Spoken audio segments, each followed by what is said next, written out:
back when he was doing just good old-fashioned social psychology research, intergroup focus, and he had a big turn in his career, shifting with an awareness of the climate crisis. And I think his career path is going to be one that many of us end up following, whether we're aware of it now or not. Adam is an associate professor of psychology at Pomona College. He's also a member of the graduate faculty in the School of Social Science, Policy, and Evaluation at Claremont Graduate University. He got his BS in biology at Cornell, then did his PhD at Yale in social psych, so very fancy all the way through. His research explores how group dynamics and inequality impact environmental decision-making and collective action. He's guest edited 2 special issues that advance psychological perspectives on climate change, including climate change and intergroup relations, most recently, behavioral climate policy in the journal Behavioral Public Policy. He's a fellow of the Society of Experimental Social Psychology, Society of Psychological Study of Social Issues, associate editor of journals. He's won lots of early career awards. He's a very impressive scientist and very excited to have him here. Adam.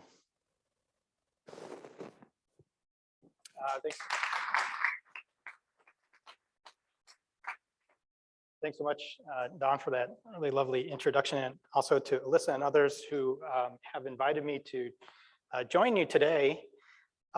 So as Don mentioned, I came to climate change about 9 years ago, studying inequality and racial disparities. When I woke up one day and realized, like Don, Christy, maybe others in this room, that everything I care about and study as a psychologist would be impacted by climate change. And today I'll focus mainly on adaptation, to responding to the challenges that we're facing and that will intensify in the near future. Mitigation often dominates the news and policy landscape, so cutting emissions, getting to net zero. But how do we prepare society and ourselves for what's already here? I'll argue that we psychologists and behavioral scientists of all stripes have a critical role to play, and we have a lot to contribute. And I think a group like ABMR is well-positioned, maybe uniquely well-positioned to do so. But first, a brief tour. So this was a tough year to be a climate change skeptic. We saw another historic season of wildfires and droughts here in California, stunning heat waves in the Pacific Northwest, flooding in Northern Europe, Germany, China, and of course the Eastern Seaboard more recently. And this is the Caldor fire that struck communities in Lake Tahoe, the South Lake Tahoe region this summer. It's still burning, by the way, just north of us. And it's only the second wildfire ever to have crossed the Sierra Nevada mountain range. Nearly 1 in 3 Americans lives in a city, in a county or state that received a federal disaster declaration this summer. And 1 in 4 say that they were personally affected by the hurricanes that struck the Eastern Seaboard. Hurricanes feed off of warmer surface waters, so that means bigger and more intense storms. And from attribution studies, we know that the likelihood that any tropical storm will turn into a Category 3 hurricane or larger has grown 10% every decade since 1979. And we know that more than twice the amount of land has burned in the West here than we would expect without human influence. Of course, we're not alone. This could be another image from the Sierras, but it's not. This is the southern coast of Turkey, which along with the rest of the Mediterranean basin will see rapid change this century. Turkey is the 7th largest agricultural producer and one of the largest food exporters in the world, but it's seeing a deepening drought crisis brought on by climate change and also a reliance on water-intensive cash crops. And here are satellite data showing groundwater storage as of January this year, with large amounts of the nation's aquifers nearly depleted. Turkey experienced a 60-year record-breaking heat wave and saw over 2,000 wildfires burn more than 5 times land than what they would usually see in a given year. So in August, the Intergovernmental Panel on Climate Change released its 6th assessment report, AR6. This is the first of 3 on the physical science base, and it's perfectly timed for this conference. And reports on human impacts and mitigation solutions will come sometime next year. The IPCC has been publishing major synthesis reports since 1990, about one every 5 to 7 years. And one of the more striking features of this report is the level of certainty compared to previous reports. So human influence over the climate system is now described as established fact, that exact language, or unequivocal. And more importantly, thanks to rapid advances in modeling and attribution science, we now have a clearer picture than ever before, and compared to previous reports, about the projected impacts, and especially at the local and regional levels. So here are trends for one of 3 big projected impacts. This is surface temperature modeled under low to high emission scenarios. And the top 2 emission scenarios you see here are seeing CO2 emissions double or triple by late century. The bottom scenario is cutting emissions to net zero. This is the famous net zero by mid-century, the Paris Agreement goal. And the intermediate pathway in orange is currently our most likely trajectory, with global emissions peaking sometime around 2050 and then falling. So the Paris Agreement goal is to keep warming below 2 degrees Celsius, or preferably below 1.5 degrees Celsius. All 5 of the new emission scenarios today bring the planet to at least 1.5 degrees Celsius in warming. And this is within the next decade or 2, at best guess. And most estimates put us above 2 degrees mid-century and 3 degrees by the end of this century. So 1.5 degrees is baked in. It's already baked in. Even if we stopped emissions today, warming would continue to at least 1.5 degrees. And that's thanks in part to the huge blanket of CO2 that we already have in the atmosphere. The tub is full, and we can't just turn off the spigot and expect everything to stop. But there's a big difference between 1.5 degrees Celsius and 4 degrees Celsius. So today, a heat wave that occurred once or twice a lifetime now occurs about once every decade. And at 1.5 degrees Celsius, that happens every 5 years. And at 4 degrees Celsius, it's every year. So here are 2 other big metrics of global change that we also get from the latest report. This is ocean acidification, sometimes referred to as global warming's evil twin. So CO2, of course, is an acid. And this threatens not just coral reefs, but also more critically, the base of the marine food layer, so the food web, phytoplankton. And from these 3 graphs, we can see that when we think near term, within about 1 human lifetime, we have a fair amount of control over warming and acidification. And this 3rd graph here is the sea level rise, projected sea level rise.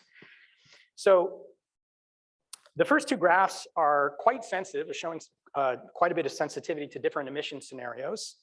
And in some cases, some stabilization or maybe even reversing impacts, but not sea level rise. So barring major changes in ice melt, we know the future here. Oceans will continue to rise at an accelerating pace, and that's due to heat transfer to deep ocean. Oceans have risen 8 inches this past half century, and that's a rate that's doubled since 2006, right? These are nonlinear effects, of course.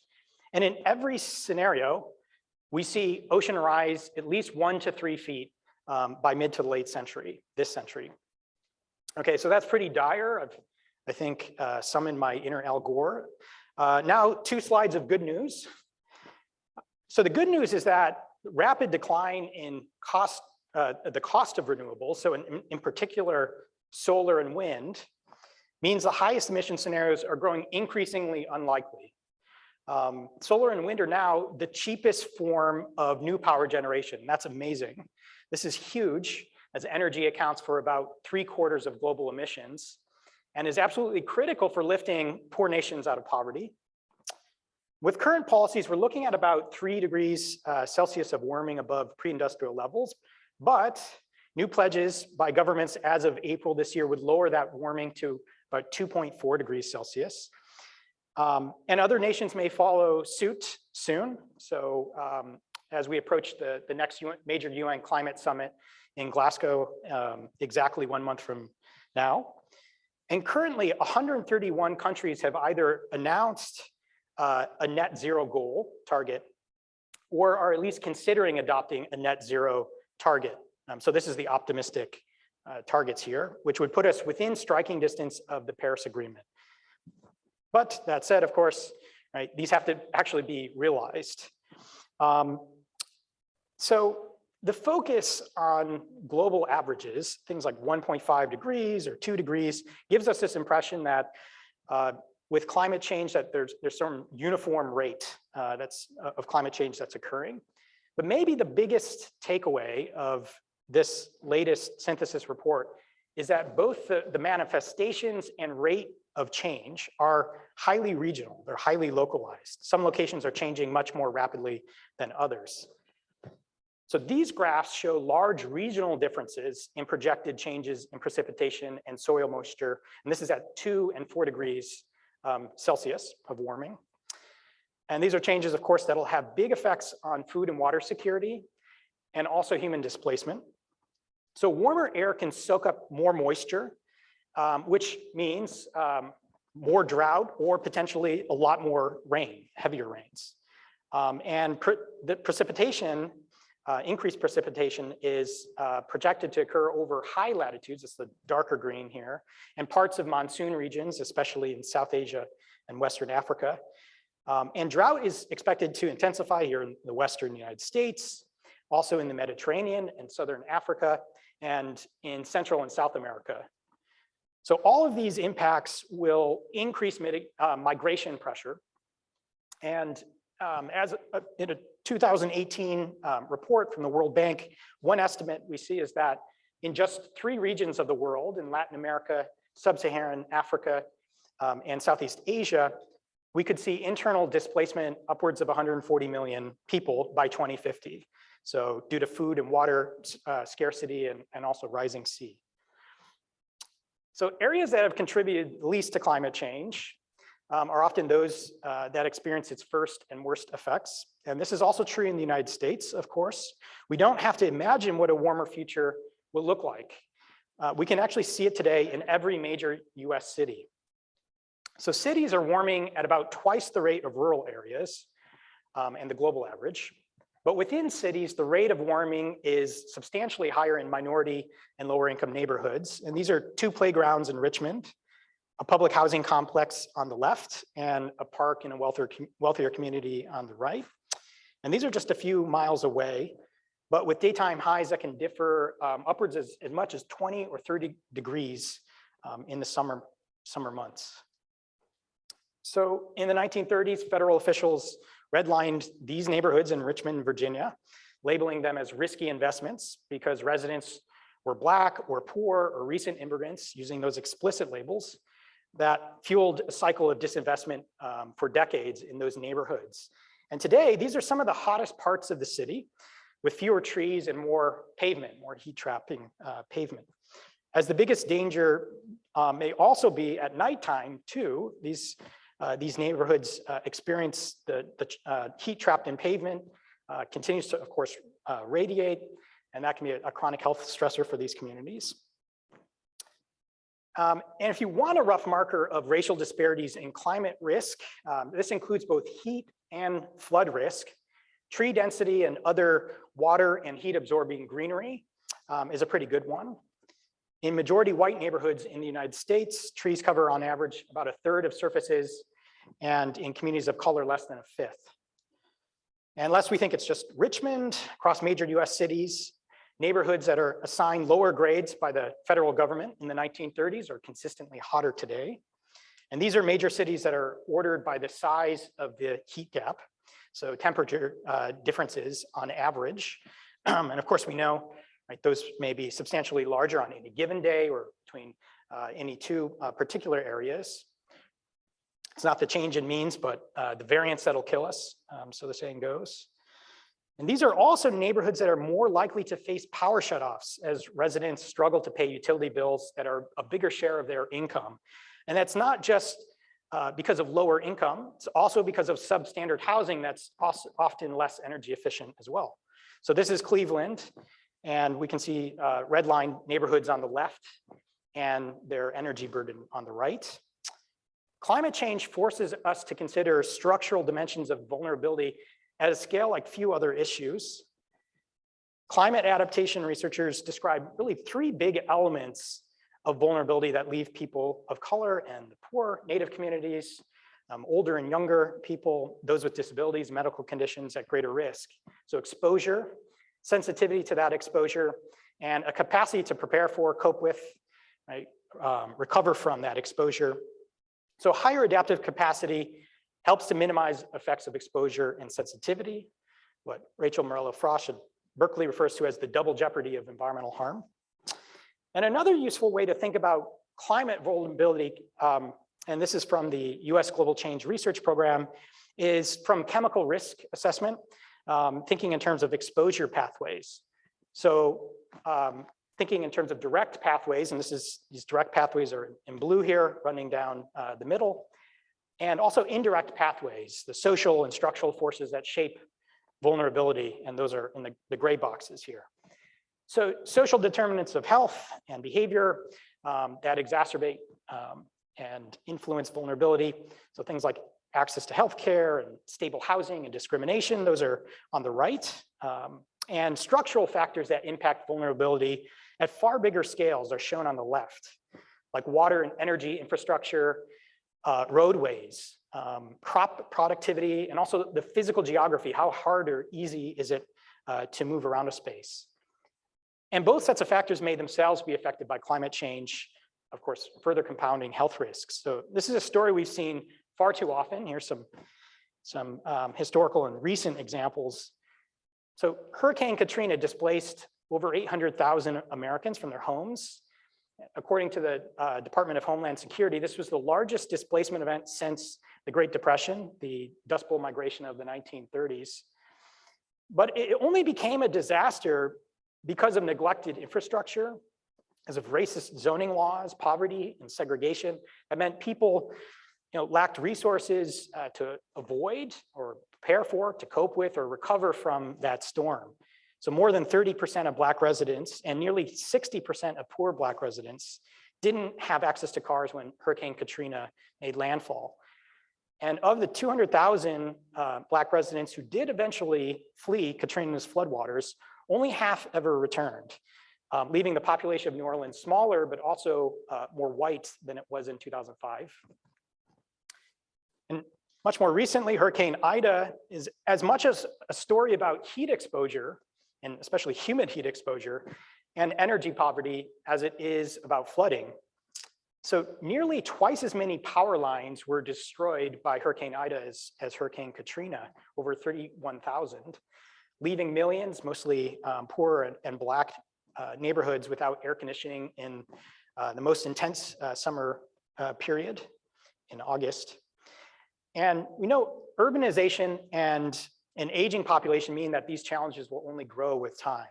So this is the reality, but does the public know this? What do people know about their own vulnerability and the vulnerability of others? So one of the more consistent findings is a disconnect, and I think this will sound very familiar to many in this audience, between a growing recognition that climate change is happening and a sense that it'll personally affect me, and particularly in wealthier nations like the US. So these are maps from our collaborators at the program on climate change communication that allow you to see public perceptions right down to the county level. This is from their most recent data from 2020. Of over 3,000 counties, all but 6 have a majority who believe climate change is happening. At the same time, few Americans are aware of their own vulnerability. So just 43% of US adults believe they'll be personally harmed by climate change. That's a minority in most communities. Most recent polls have shown some promising early trends, trends in public concern, and also thinking about health impacts of climate change. And that may be, of course, partly due to the extreme weather events that we experienced this summer and last month. We've also seen some encouraging trends, some major gains for recognition of links between climate change and different aspects of human health, and including within one's own community. So nearly doubling across all categories here, but with low awareness of mental health impacts, which may coincide with many of these events. So these are encouraging trends. As of 2014, 2/3 of Americans reported that they gave little or no thought to how global warming might affect people's health. And only a third could name a specific health impact. And of those who did, one of the top named health effects was skin cancer. So possibly confusing climate change with ozone depletion. What about those who are more vulnerable? So globally, as recently as 2008, about 40% of the global public had not heard of climate change, even when it was defined for them. Have you heard that global warming is happening, that the planet is warming? And some recent estimates suggest awareness may be growing, but about 1 in 5 in the most recent World Gallup poll in 2019 indicated that they didn't know when they were asked if climate change poses a threat to their country. So among those who are aware, though, more vulnerable nations are more likely to think climate change will be personally harmful. So the y-axis here is a measure of the strength of each country's climate mitigation and adaptation policies, so a measure of climate resilience. And wealthier nations that are shown in blue here generally top the list. They have more to invest. The x-axis is the percent of respondents in each country indicating that climate change will harm them a great deal. This is based on surveys of 75,000 Facebook users from just this year, March this year. So those in more vulnerable nations are twice as likely to report personal vulnerability. So there's some understanding of personal risk. And we see a similar pattern within nations, including the United States. So political polarization, as we all know, has been growing in the US since the late 1990s. But this masks key demographic differences. And these are data from over a decade of US public opinion polls. The solid blue and red lines here show the familiar growing political divide among white liberals and conservatives. And the shaded green, if you can see it between the dashed lines, shows the political divide among Black and Latino respondents, shown here in aggregate, but we find similar effects when looking at these groups separately. So the divide is growing, but is considerably narrower among these groups who show higher perceptions of personal harm in particular. And those elevated personal risk perceptions hold among both moderate and conservative Republicans, and also predict more support for mitigation policies. And we found similar effects for class. So conservative whites and lower income with lower incomes and less education levels show greater concern for climate change than conservatives with higher income and education levels. So the threat of climate change may be more personal in ways that may narrow the political divide among these and other vulnerable groups. But awareness of personal vulnerability, of course, may not always translate to awareness of climate disparities across groups. And in fact, this is what we see in a 2019 survey of the most climate engaged within the US, young adults. So 86%, and this includes majorities of Black, Latino, and Asian respondents, reported that climate change would impact people of color about the same or less than others. And similarly, a majority, although a smaller majority, 55%, reported that climate change would impact poor people about the same or less than others. So some notion of, as we saw, I think, early in the pandemic, that climate change may be a great equalizer. That may have something to do with the sort of the global language that we use around the phenomenon. So we don't really know yet whether COVID or growing attention to issues of racial justice, even within climate discourse, may mean more awareness of climate inequities. This remains to be seen. So there are remarkably few public opinion polls that actually measure public understanding of climate-related inequality. I think that's one of the most damning gaps in knowledge currently in at least public opinion research on climate change. So what does this mean for behavioral science? We need mitigation. That includes more investments in technology. We need more net zero commitments. Even better, we need world governments to realize those commitments. But we also need to better prepare people and ourselves for what's here and what's on our doorstep. And a National Academies report in March that was convened to advise the US Global Change Research Program, which is the federal government's response to climate change, argues for 3 major shifts in how we approach climate change. Ratchet up adaptation plans quickly, with a much heavier emphasis on risk management.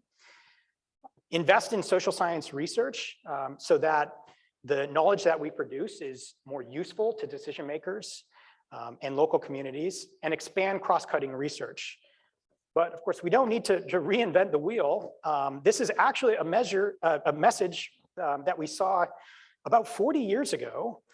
In 1979, Baruch Fishoff was part of one of the very first interdisciplinary climate working groups in the United States that was organized by the American Association for the Advancement of Science at the behest of what was then the new Department of Energy. And their task was to assess the nature, the causes and societal consequences of climate change. And Baruch summarizes the work of this group in the lead article of our special issue that Don mentioned in Behavioral Public Policy. Shameless plug here, that just came out last month. His article is well worth a look. And what's most remarkable is that this initiative recognized a critical role for behavioral science, and it provides a partial blueprint. And much of their summary could be written today. So this includes a focus on health and decision-making, and an emphasis on incentivizing interdisciplinary work. So behavioral science was involved early on at the start, but faded from view for much of the intervening years. And that was partially due to the gutting of social science research funding during the Reagan years, but also because climate change became viewed as a technical problem, right? We can maybe just invent our way out of it to solve the CO2 emissions problem. And that includes a viewpoint that was held by many in our field. Of course, this didn't stop interest groups from using our science to sow doubt in climate science. So I'll highlight 4 takeaways from this report and their relevance today. So behavioral science is more welcome today in climate circles, climate science circles, than in the past, but our role has often been a limited one. And in the words of Baruch Fishoff, we need to become players and not just conveyors of climate science and climate policy. So behavior is often a black box in many climate models, often shown in aggregate as human emissions. And we need to better understand how people respond to climate change and also its unequal impacts. But we also need to speed the adoption of climate science in our own work. The accelerating pace of climate change means that environmental factors will increasingly dominate human behavior and human health, and we need to understand these changes. And to do that, we need to seriously engage with our physical science colleagues and engineers and other climate researchers and create stronger incentives for doing that very hard work. And the localized effects of climate change, these very impressive models and attribution models, also point to a need for local partnerships to reduce health risks. And that's something I think ABMR and others in public health are perfectly positioned to do. Climate change is a public health emergency, but if you looked at state and local government public health department websites, you wouldn't know that. So an analysis that came out last year, looking at what local public health departments write about or speak to in terms of climate change in 2020, found that only 1% of US counties and 4% of US cities mention climate change. And fewer than 1%, so 8 cities out of more than 500 that they looked at, had original content that discussed local health impacts of climate change. So this is a big opportunity for behavioral science. But if we know anything, it's that we can't just go charging in. Right? We need to understand how people respond to these risks. We often talk about scaling up interventions, but a big challenge, I think, is downscaling what we know to help communities on the ground. The good news here is that we have the luxury of foresight. Right? The climate models today give us a lot more of a granular view of the problem, and we don't need to imagine what a 2 or even 4 degrees of warming might look like. It's here in many parts of the world and every major city. Climate scientists talk about adaptive capacity, the ability to prepare for, respond to, or recover from climate impacts. What is our adaptive capacity?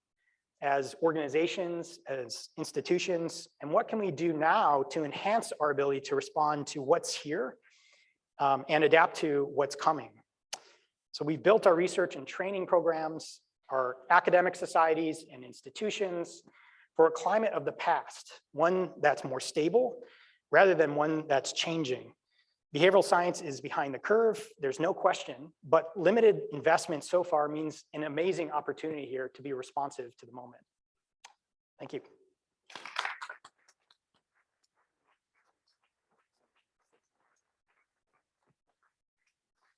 Thank you, Adam. That talk, I think for most people in the audience was either something you sort of disengaged from, and it's sort of like, yep, okay, here's another thing, another thing, another thing. Or if you really stay engaged with it, it's truly terrifying.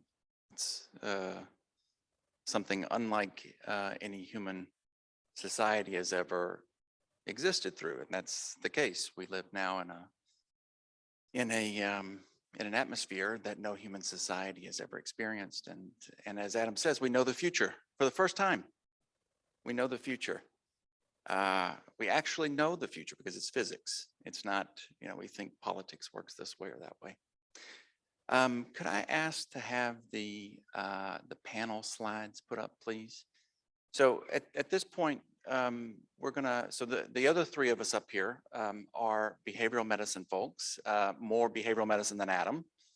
And we, I think, represent different parts of behavioral medicine as a field, different career stages. So each of us will briefly introduce ourselves, and we have sort of one or two responses to Adam's talk, one or two sort of big takeaways. And then I want to open it up to the rest of the audience here so that we can actually have a discussion about climate change and how we as a field should respond to this knowledge of the future. So great, so this is us, behavioral medicine in the era of climate change. This is me, I'm Don Edmondson. I'm the director of the Center for Behavioral Cardiovascular Health at Columbia College of Physicians and Surgeons. I'm the PI of the Science of Behavior Change program. And my research focus has been on the psychological and behavioral influences on cardiovascular disease recurrence risk. So I focus on CVD patients, heart attack patients, stroke patients, how their reactions to heart attack and stroke influence whether they'll have another one. And that's what I've done for the last 12, 13 years. I've become a tenured professor. It's a great life and all that good stuff. And I have zero interest in continuing to do that work the way that I've done it in the past. And my sense is that over time, the rest of you will end up agreeing with me. We've moved to a different planet than the one that we've all been accustomed to. But we've kept all the systemic problems from the old planet and brought them into this new one that's now less predictable, more dangerous, less hospitable to humans. We built our societies in a really finely tuned Holocene, and we've moved into what many scientists call the Anthropocene. I think a good example of what we're looking at, for years, scientists in infectious disease and epidemiology warned us that a pandemic was coming. It was a really high likelihood that a pandemic was coming. They warned us that it would hit Black and brown communities worse than first, but also that no one was safe. Pandemics would get everyone. We didn't prepare the way we could have. Many of us were caught off guard. I think our field in some ways was caught off guard. Pandemics, though, are a blip. They're short. It feels long. It feels forever. Climate change is actually forever. It's changing our everything about the sort of board that all the games of humanity are played on. And I think that while we can at least think about the first order effects of climate change, the things that Adam talked about, for those of us in behavioral medicine, the second and third order effects are truly terrifying, whether it's food scarcity, the political instability that comes with mass migrations. I doubt that there are many of us in this room who are climate change deniers. I doubt that, right? Any climate change deniers here? Not hard deniers anyway. I do think that almost all of us are soft deniers. I think that when we hear a talk like this, we compartmentalize it. we're not truly convinced. We're standing on a train track, and there's a big train coming. But we're not really convinced that it won't just jump off the track. Maybe it'll go a different direction. Our interventions, our science, we think about stress, we think about behavior and their effects on cardiovascular disease, morbidity, mortality. But very soon, as Adam suggested, things like extreme heat, drought, extreme hurricane strength floods will overwhelm the small effect size, the moderate effect sizes that we've become accustomed to and are proud of. Our interventions that those that have worked, that we've been proud of, can't be expected to work in this new world. We're learning, and we know that heat and extreme weather are killing people today. Urban heat islands, outdoor workers, particularly when it comes to cardiovascular disease. We also know that this is just the beginning. The nonlinear acceleration of all the things that Adam talked about, all the negative feedback loops, the vicious cycles. I'm a little scared here just talking to you because I know that there's an overwhelm that comes with talking about these things that can lead to a shutdown. But we're friends. I know most of you, and I know where most of you are coming from. I know what you care about. And so I've decided to be as honest as I can and let out some of well, there are emotion words in there, but they're out now. But one of the people who's helped me find a constructive way to deal with feeling like Cassandra from the Greek has been Christy White. She's an assistant professor in the Division of General Internal Medicine at University of Minnesota. Her primary area is climate change, sustainability, and health. To date, she's been focused on advocacy. She's been doing clinical health psychology and implementing change in health systems, and really on the front lines, talking to people dealing with climate angst and anxiety and various other things. She's a freaking hero, and I really appreciate everything she's done for me personally, and I can't wait for you to hear from her.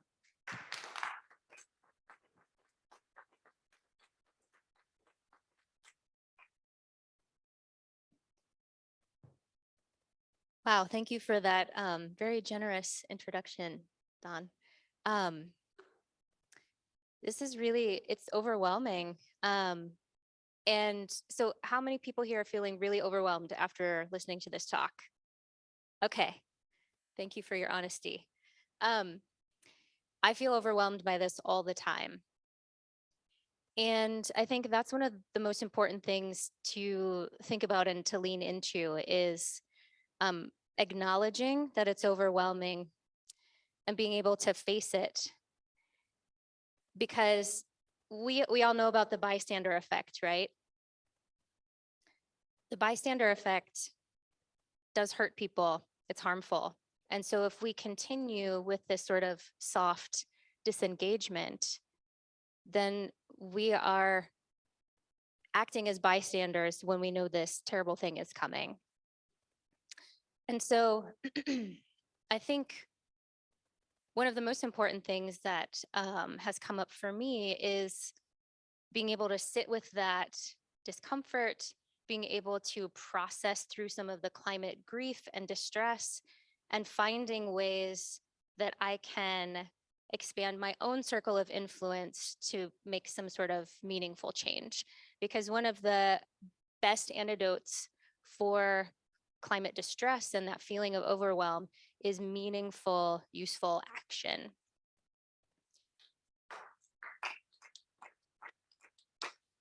So this doesn't mean that you all have to completely change your area of research or, take a sharp turn in a different direction.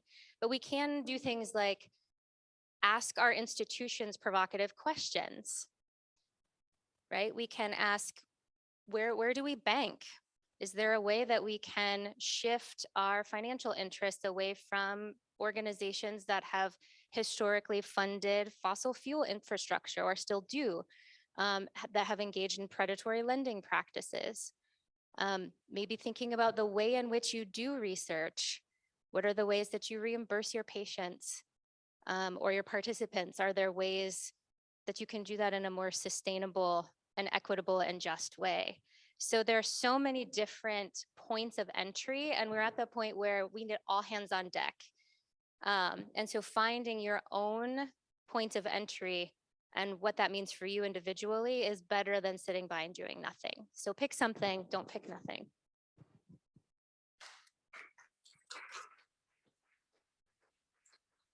Thank you, Christy. I think one of the couple of things that we may intuit is that not everyone's expertise that we built in the Holocene is going to be so useful in the Anthropocene. But one person whose expertise will certainly be useful and is useful is Dr. Allison Holman, professor of nursing, University of California, Irvine. Her research is focused on biopsychosocial predictors and long-term mental and physical health outcomes of collective trauma. So she's done work looking at how hurricanes impact wildfires, impact large groups of people's mental health, also things like 9/11 and basically all the terrible things she's been willing to look at for us.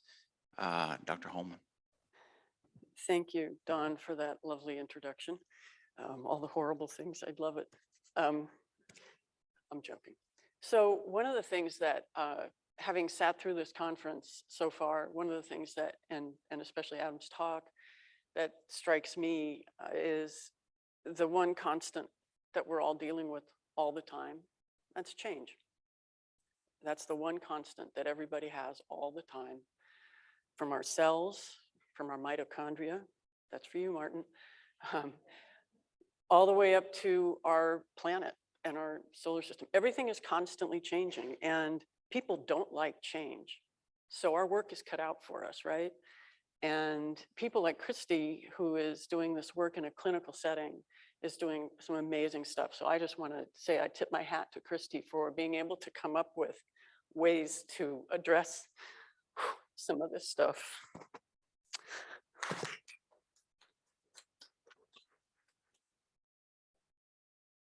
I'm sorry. One of the things that's really important to understand as we talk about rate of aging and pace of aging is that it's not just the pace of aging or the rate of aging. It is the rate of exposure that is also dramatically increasing and has been dramatically increasing for a very long time. And we've been turning a blind eye to it. But our exposures are increasing on a regular basis when it comes to not just climate stuff, but other kinds of traumas, especially in the United States. And for the past 20 years, my colleagues and I have been doing work on collective trauma, and any kind of collective trauma, and it could be terrorism, shootings, hurricanes, wildfires. I did my dissertation on a wildfire. And what we're finding is that this cumulative exposure that people experience, whether they experience it directly by being in the community that was affected, or whether they experience it indirectly through the media, because media definitely matters. Whether they experience it indirectly or directly, that accumulation of exposures sensitizes them to the next experience of stress or trauma in a community. And the media accelerates that process. And what our research has shown is that over time, as we experience these kinds of events and we have these reactions, those reactions help us become more worried. And this is a tip to Julian and a lot of the work that his colleagues have done on perseverative cognition. People get stuck in this place where they start worrying about what's next. But guess what that worrying does? That worrying makes you go back to the media, and that media makes you more sensitive to the next thing. So we're starting to see, and we've demonstrated in some of our work, that we have a downward spiral where people become more distressed, they watch more media, they become worried, they watch more media, then they're more distressed, and then et cetera. And so it leads to emotional exhaustion. And the pandemic, right now we're doing a study on the pandemic, and my studies have been in nationally representative samples of Americans. We use large panels. And, you know, with the pandemic, we're seeing a major collective stressor, right? Everybody experienced it, the initial part of it, and then it cascaded into all these other things, right? So we had the pandemic and we had to go home and we had to socially isolate. And then we had to bring our kids home from school because our kids were not allowed in schools. And we had to deal with economic downturns and we had to deal with whatever else people were dealing, the threat of being evicted in the midst of a pandemic, when if you were evicted and put on the street, you were much more likely to catch a deadly disease that would kill you. This is the reality of what Americans are facing today.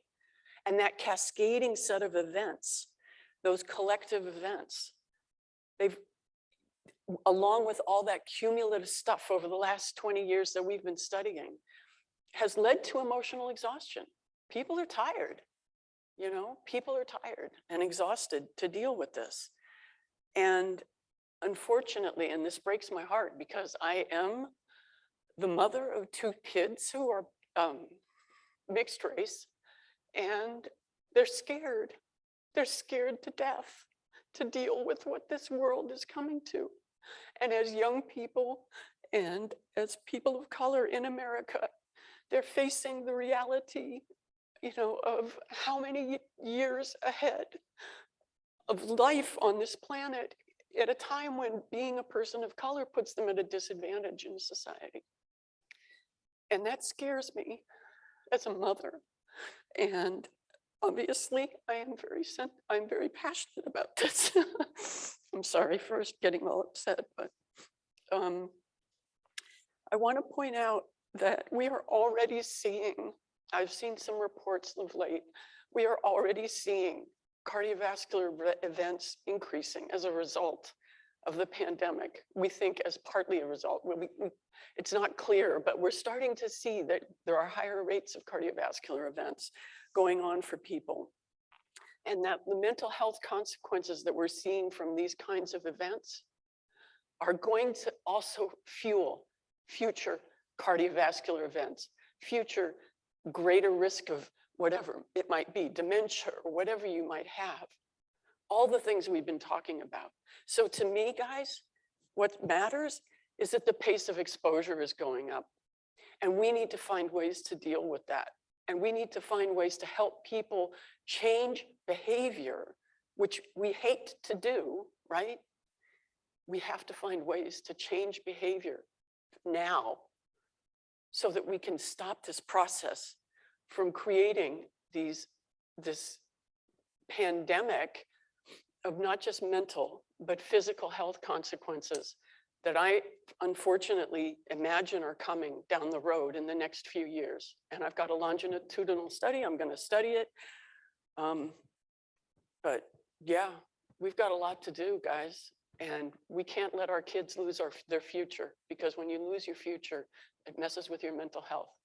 So we've got to protect our kids, and we've got to protect communities of color hard and fast and now. Thank you. Thank you.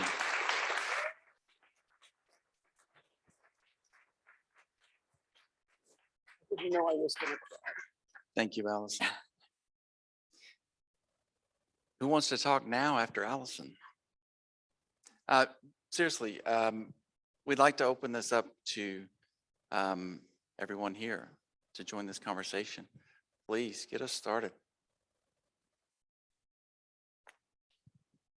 Amazing panel. Thank you so much. You know, a lot of the behavioral and psychosocial problems that people like us have traditionally been focusing on are not going to go away because of climate change. Some of them may get worse. And just thinking of some obvious examples, a hurricane comes and destroys your home. Your poor diet is still a problem, maybe worse than it was before. Or we are trying to help people engage in more exercise. But if they're living in a neighborhood that's getting hotter and hotter, their opportunities to go out and get exercise are diminishing. So I'm wondering, if the panelists, if you have some ideas about how we might incorporate the impacts of climate change, those kinds of impacts into the kind of work that many of us are doing and will still be doing on health behaviors and psychosocial problems that could be exacerbated by climate change. Thank you, Ken. That's an outstanding point and an outstanding question. Do y'all mind if I jump in and do this one first? This is the first thing that I think about when I think about how I'm going to apply this knowledge that Adam's brought to us to my own research, in the same way that over the last, well, years now, but really ramped up in the last 2 to 3 years, that we've understood that in order to do behavioral medicine that actually reflects the world, that we have to account for systemic racism. We have to account for the structural aspects of white supremacy that influence people instead of just, co-bearing. We're going to put racial category on there. I think similarly, all of our research going forward will need to include that sort of hyper-local. We have the data, climate data, geographical data, tree coverage data, urban heat island effect. We can know this at a really fine-grained scale. We had a paper out of Columbia a couple of months ago, looking at hour-to-hour fluctuations in temperature and MI rate in New York City. So we can estimate these really well. The question is, how do we adapt our science, our interventions, to help people to do exercise in the summer in New York City, because it's miserable. Yes, Jump in real quick please. too. I just wanted to jump in really quick. Thank you for your question. From a clinical perspective, that's something that I'm asking not only myself, but many of my colleagues. How do we become more climate aware in our clinical practice? And so some of the things that I'm doing with patients I work with, say, for example, I have a patient who has diabetes. And one of the things that can happen for people who have diabetes is because of the microvascular complications, they can't thermoregulate as effectively. And so they're at greater risk for things like heat-related illness, right? So if we know a heat wave is coming, what's your plan for staying cool? What type of insulin do you use? Is your insulin refrigerated? If we lose power, how are you going to keep it cool? What are some of the ways that we can adjust and adapt our care plans for our patients to become more climate aware and to deal with the environment that they're operating within? And so from a clinical perspective, those are some of the same kinds of questions that I'm asking and incorporating into the treatment plans that I do with patients. If I may, please. I love that stuff. I love that stuff. One of the other things that we can do when we're talking about helping deal with trauma, there's trauma-informed care. It's the social workers developed a way of approaching and coping with trauma. There's been an upgrade to trauma-informed care by a professor at San Francisco State University, Sean Ginwright, and he has developed a plan of approach to coping with major trauma in communities, and it's called healing-centered engagement. And healing-centered engagement is focused on helping looking at a person holistically versus trauma-informed care, which is you identify and you recognize and you acknowledge the trauma that a person has experienced. But healing-centered engagement says you're more than the trauma. You've got strengths, you've got other things going for you. And the premise of healing-centered engagement that I think makes it a really wonderful, more collective-oriented approach is that it takes people who've experienced structural racism in their community, or whatever it is that's going on in their community, or whatever the trauma is that's community related, and it engages them literally in trying to change that trauma. So instead of saying to the person who's been traumatized, you need to be resilient, it says to the world, we acknowledge what happened to you. We want to encourage you to do something to stop that trauma. And that in so doing helps people find meaning and purpose in changing the events instead of having to change themselves all the time. Thank you all so much for this. I have a lot to think about. And thank you all for your passion and commitment. Okay, so something that came to mind for me, and I think that's also been echoed, but not directly addressed, is the role of racialized capitalism and how that has so many root causes in what we're discussing. I think a lot of it is we're saying, you know, these communities of color are specifically impacted by the effects of climate change, but that may have also been orchestrated. And how can we talk through that, thinking about why it's here, and then move to plans that more readily engage some of the practices that these communities already have. I think about, you know, historically Fannie Lou Hamer's farms where she was using sustainable practices to engage farming. How can we bring that into this conversation in a real way and think about how we can engage a more holistic way to approach climate change and not erasing communities of color in this conversation? Wonderful. Thank you, Lauren. That's such an important point, and I'm really glad that you bring it up, because I think one of the things that has been really important for me in doing this work is recognizing that there are many communities who have been doing this work for far longer and have a lot of wisdom and value that we need to honor. So in Indigenous communities have so much wisdom and brilliance around how to engage in land management. There are grassroots environmental justice organizations that have been doing this work for a really, really long time. And so as we come into this space, we need to be cautious not to position ourselves as the experts who are, going around telling people what to do, but rather bringing our expertise to the table and asking how can we be helpful and how can we lift up the voices of the communities who have been doing this for a really long time. And also reckoning with the real history that a lot of these racial disparities that we see that exist because of structural racism are going to be made worse by climate change, and they were orchestrated or put in place on purpose. Right. And so in order to have these sort of systemic and structural interventions, we have to start from that understanding and center equity and justice first in order to be able to really address some of these disparities that we're seeing. So I'm really glad that you're raising this question, and that's something we all need to center as part of this work. Adam, I feel like you've also done some work in this area and thought about this as well. Yeah, I would say, that's a beautiful question. It's such a critical one.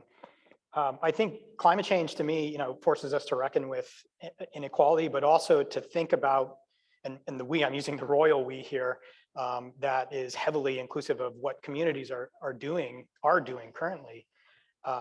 But forces us to think about maybe creative solutions to addressing climate change that also start to address underlying inequities that have structural causes. And I take personally, I feel a lot more comforted these days in the last maybe five to 6 years that I've been teaching about climate change from undergraduates and their own thinking and the ways that that's evolved from, counting carbon footprints, personal carbon footprints, to now everything's about structure and structural causes. And I think some of that is coming from a shift in attention in policy toward understanding structural issues like today, single family housing that pushes out communities of color and exacerbates segregation in ways that can then magnify the impacts of disasters and climate change. We can also look to cities like Cleveland. Cleveland wanted to understand a few years ago how they could put a climate mitigation and, more importantly, adaptation plan in place.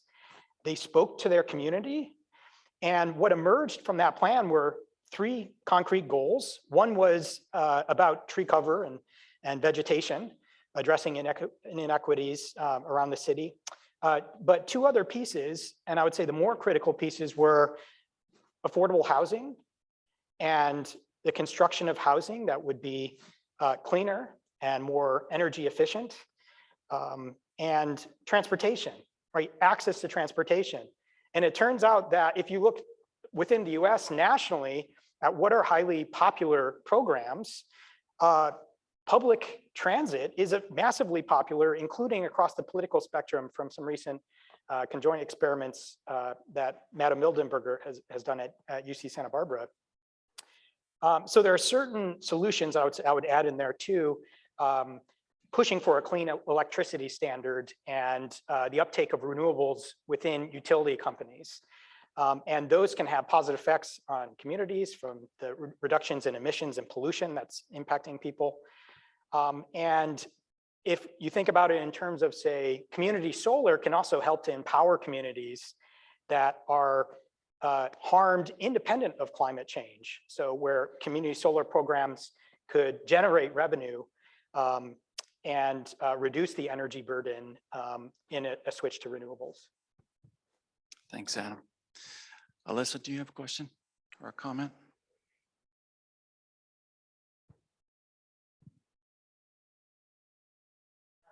I'm just so grateful to all of you for bringing us some of the most important and valuable and honest messages for us to think about.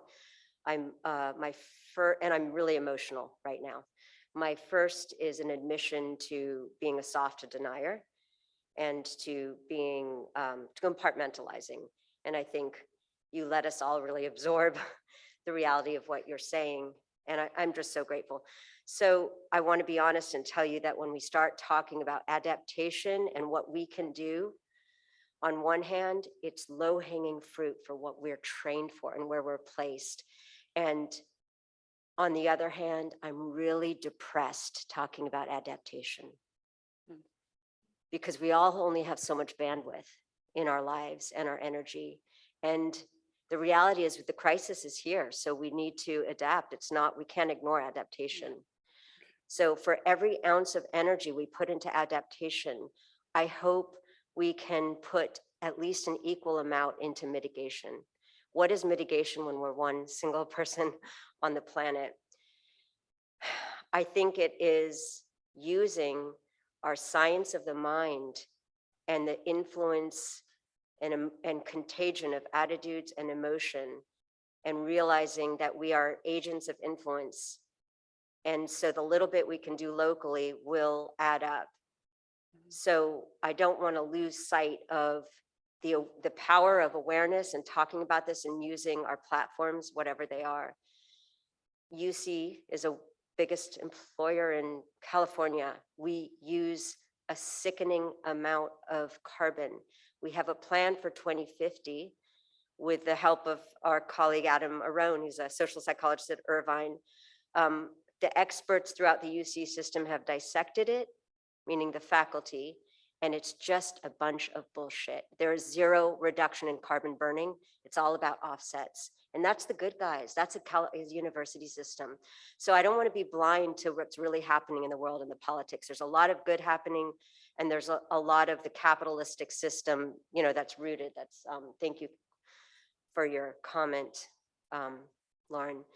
So we just can't be naive. We need to use the science of advocacy and the science of the mind, or it's just game over. So I'm really both depressed and also kind of heartened to be connected as a group talking about this. Thank you.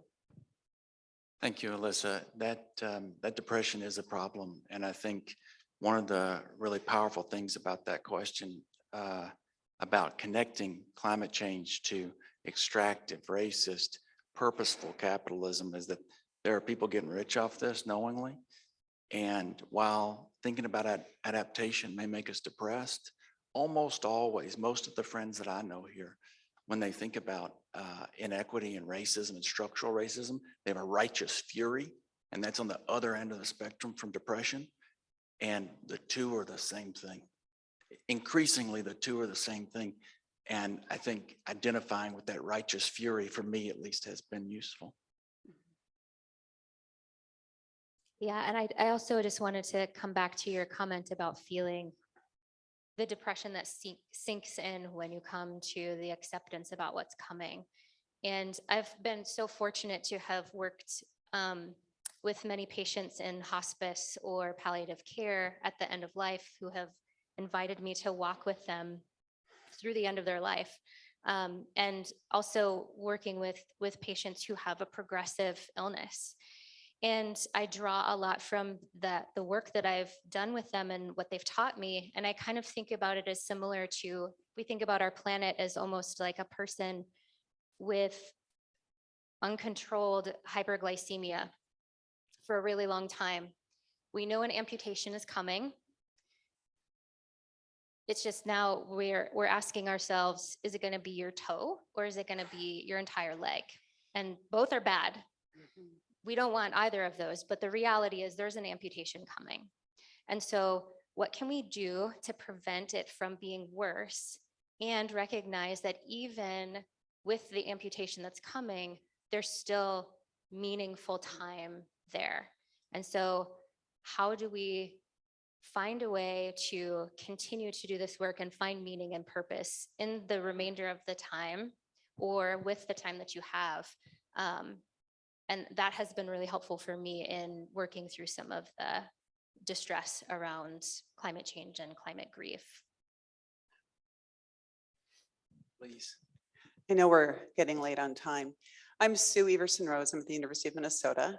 Christy will soon be a very close colleague of mine, so I'm thrilled at that. So I would just wanted to share something. It actually builds on Lauren's comment and Christy's response.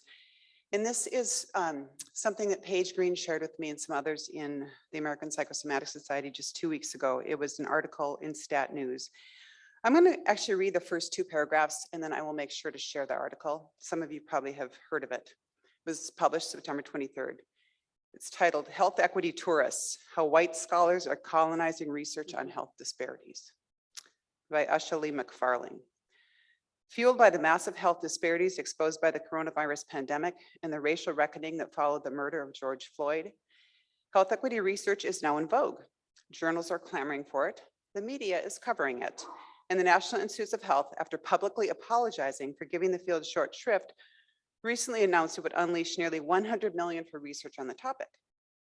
This would seem to be great news, but a stat investigation shows a disturbing trend, a gold rush mentality, where researchers with little or no background or training in health equity research, often white and already well-funded, are rushing in to scoop up grants and publish papers. Stat has documented dozens of cases where white researchers are building on the work of or picking the brains of Black, brown researchers without citing them or offering to include them on grants as co-authors. And I think we as a field need to remember that. And I think in terms of not just going to community, working with community to do our work, but thinking deeply about who we're including and whether we are the leaders or whether we're being team scientists. I'll stop there. Thank you.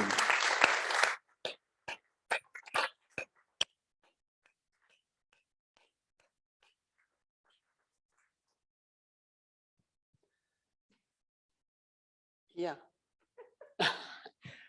Thank you for sharing that. That's a very important topic. And that's part of the reason why I brought up the work being done by Sean Ginwright, because that is very centered and focused in the community.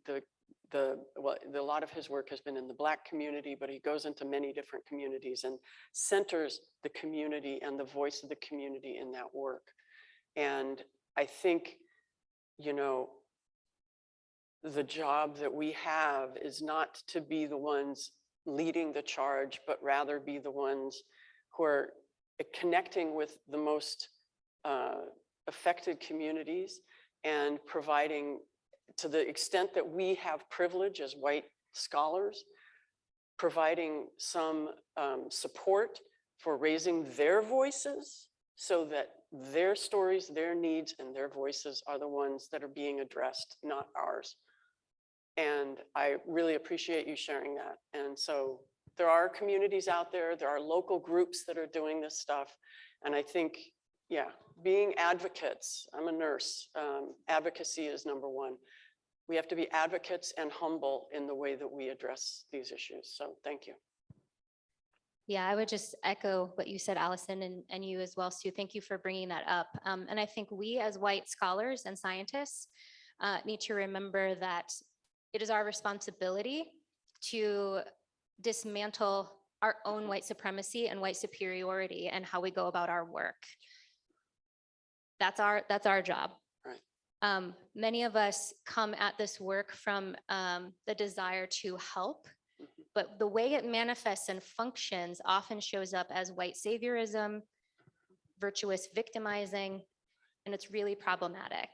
And so we as white scholars have a lot of work to do to dismantle our own socialized white supremacy and white superiority if we're going to take these structural approaches to equity, even within our own science.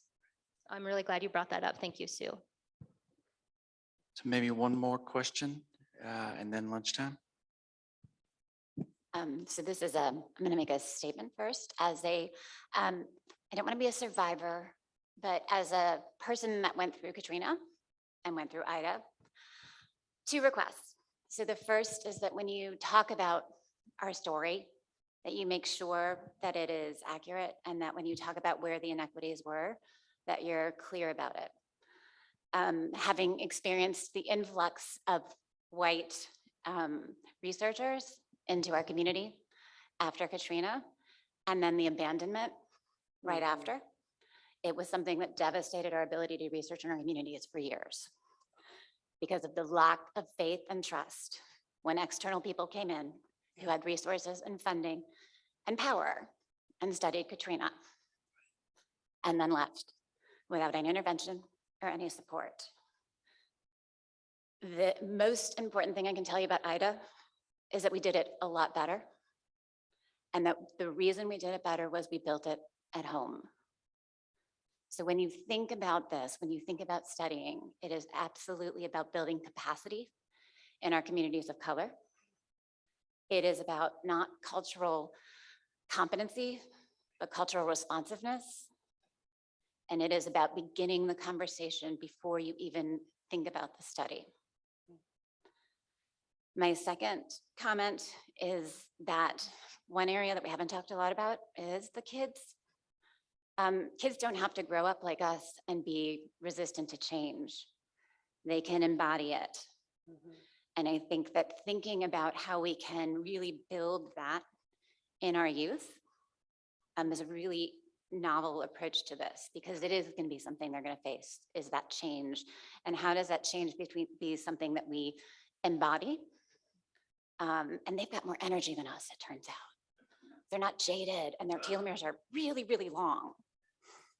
And my last thing speaks to how grateful I am for the conversation we're having about how we work with communities, and to tell you that we started a new model.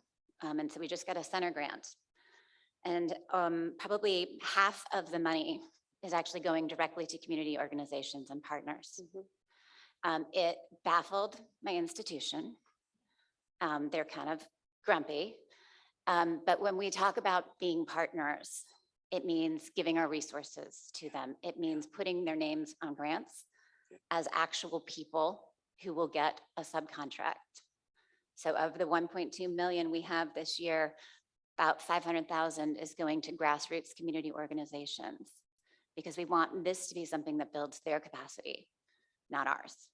And so I challenge all of us to think about where we can do that more effectively. That's awesome. I love that.